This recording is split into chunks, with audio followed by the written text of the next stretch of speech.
Hi everyone, my name is Josh and welcome. And my name is Regan. We're so glad you've joined us here today.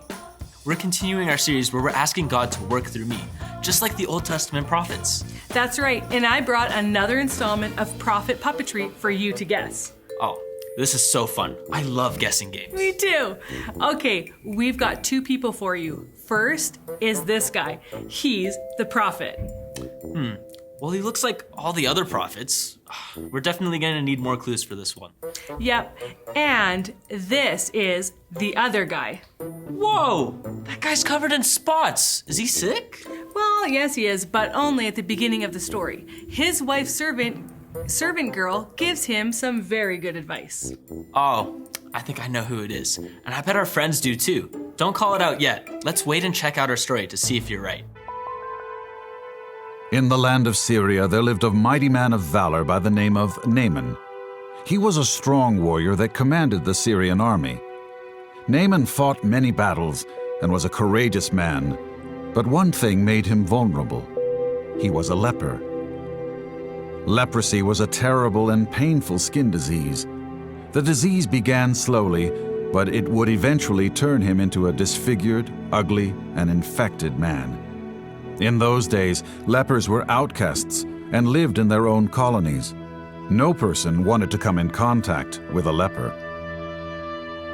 In Naaman's house, there lived a little girl from Israel. The Syrians had taken her from Israel to be a household slave.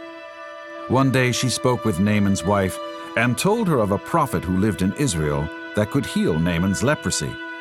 When Naaman heard this, he immediately set out to get permission from the king of Syria to embark on a long journey to the land of Israel.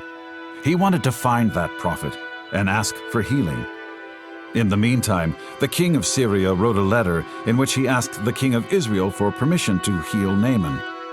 When the king of Israel read the letter, he was confused and suspected foul play.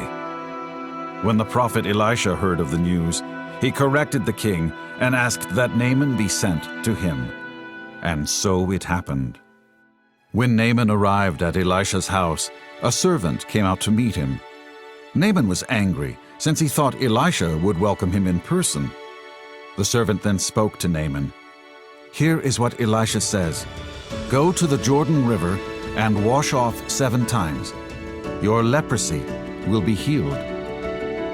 Naaman wasn't so sure about this trick. Besides, how could the Jordan River help him? Why come all the way to Israel when there are rivers in Syria? Naaman's servants rushed to his side and begged him to obey the word of the prophet. Naaman swallowed his pride and went to the Jordan River to do exactly as Elisha commanded. There in the Jordan River he washed 7 times, and after the 7th time, a miraculous wonder took place. It happened exactly as Elisha foretold. God's power came over Naaman and healed him. Because of his faith, he believed, and because he believed, he was healed. Naaman went to thank Elisha and declared that there was indeed no other God than the God of Israel. Naaman wanted to give gifts to Elisha, but he refused. So Elisha's servant ran after Naaman, lied about being told to receive the gifts so he could get them. When Elisha saw this, he cursed the servant and his descendants with leprosy, and immediately the servant went away, covered with sores. Did you get it right, friends? Did you guess that it was Elisha and Naaman? Give me 2 thumbs up if you got it. And check out our prophet puppets. They show you exactly what happened. Wow, God is the healer. Naaman didn't like the way that God wanted to heal him. He had way too much pride to follow the simple instructions that God had given him. That's right, but God is in charge of everything, and that means if He tells us something, even if it sounds weird or simple or doesn't make sense, we can trust God to know what He's doing. I like that Naaman's servants called him out on his attitude and challenged him to do the right thing. Naaman had to humble himself and put away his bad attitude and anger just to do what God said to do. That reminds me of our Bible verse for this month. God has given us some simple commands in this verse. Let's go over it together. He has shown you, O mortal, what is good, And what does the Lord require of you? To act justly and to love mercy and to walk humbly with your God. Micah 6 verse 8. Let's say it once more. He has shown you, O mortal, what is good, and what does the Lord require of you? To act justly and to love mercy and to walk humbly with your God. Micah 6 verse 8. I'm so glad that God is the healer, and I hope that if I'm in a situation where I'm like Elisha and I'm with someone who doesn't want to do something God's way, I'll remember to just give it to God and be faithful to let God to work through me. And I hope if I'm in a situation like Naaman's servants, where I see a friend not wanting to do things God's way because of their pride, that I will let God work through me to gently remind them. And I hope that if ever I need healing, I'll remember for our bottom line, God is the healer. Work through me. Let's say that together. God is the healer. Work through me. Thanks for joining us, friends. We will see you next time.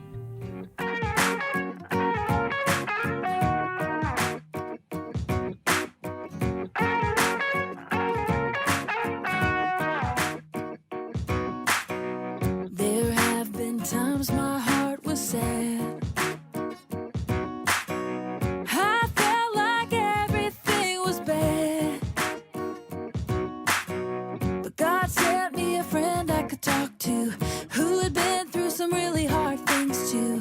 They shared with me this simple fact: He comforts us. He comforts us. So we can comfort others the same way He does. He comforts us. He comforts us.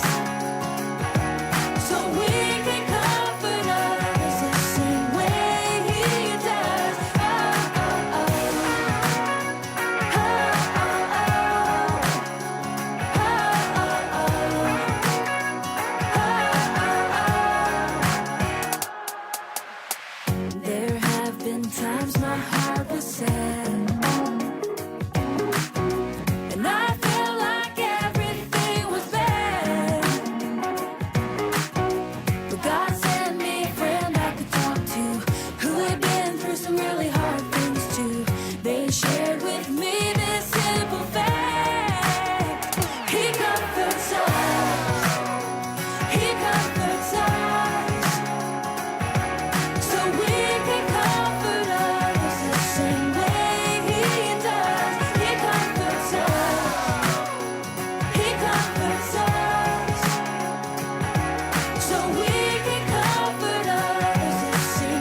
He's wild in His way. God is wild about us.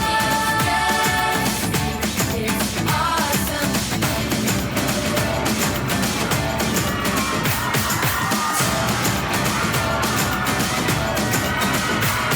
He's wild.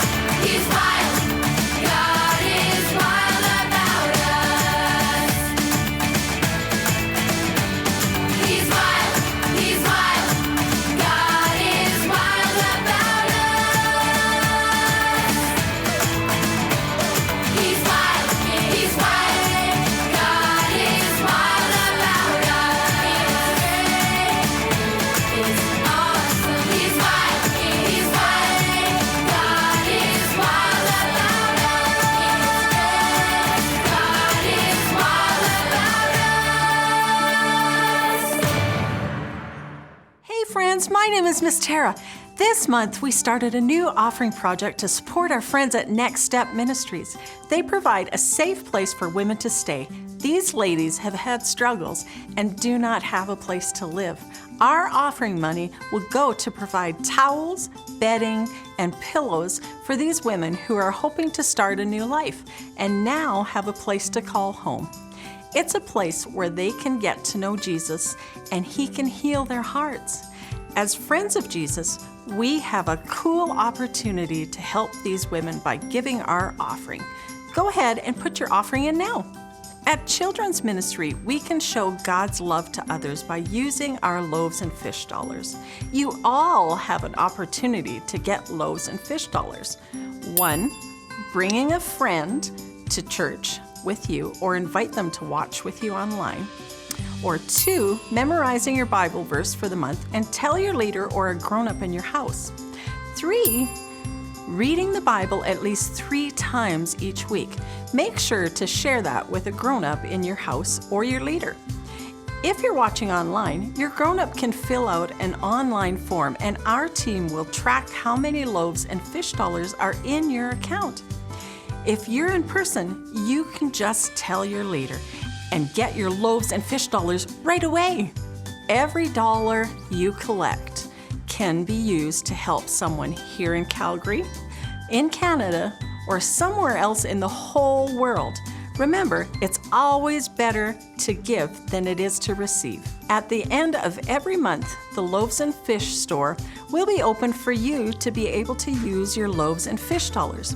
If you have questions, please ask a Children's Ministry staff member. Thanks for listening, friends. Bye.